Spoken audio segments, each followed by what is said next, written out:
sevinkli ürkək baxışlar,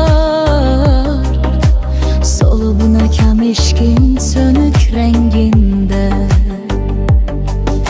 Unutmaq istədim, silmək istədim, halın müradını çağırır qəlbim.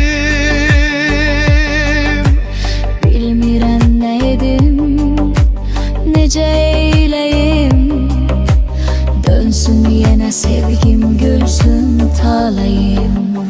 Taleyə güldüm mən, özüm yanaraq, odu da külü də mən. Sevgimizin, sevgidə hikməti, bəlkə də yanmaq, bəlkə öz dəyəri budur sevginin. Gözlədim, gəlmədin, illər uzandı, xatirən qəlbimdə daş kimi qaldı. Səssiz bir xatirə, bir də tək adın, sönmüş çıraq kimi alışdı, yandı. Unuda bilmədim, xəyalın belə, hər gecə yuxuma gəlirsən yenə. Bilirəm dönməzsən, amma bu qəlbim sevginin külündən bilir yenə.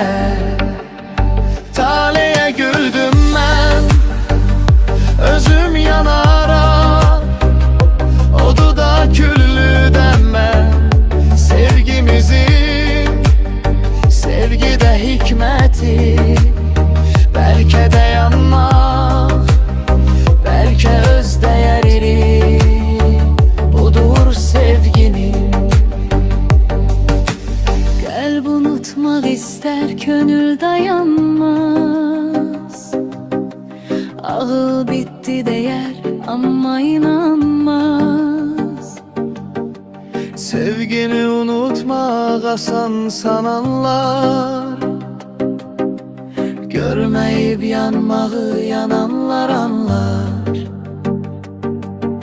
Sevgi əbədiyyət, sevgi mərhəmət, sevgi nurla dolu sonsuz məhəbbət. Unutsam desəm də qəlbim söyləməz, çünki sevən insan onu unuda bilməz. Taleyə güldüm mən, özüm yanaraq, odu da külüdən mən. Sevgimizin, sevgidə hikməti, bəlkə də yanmaq,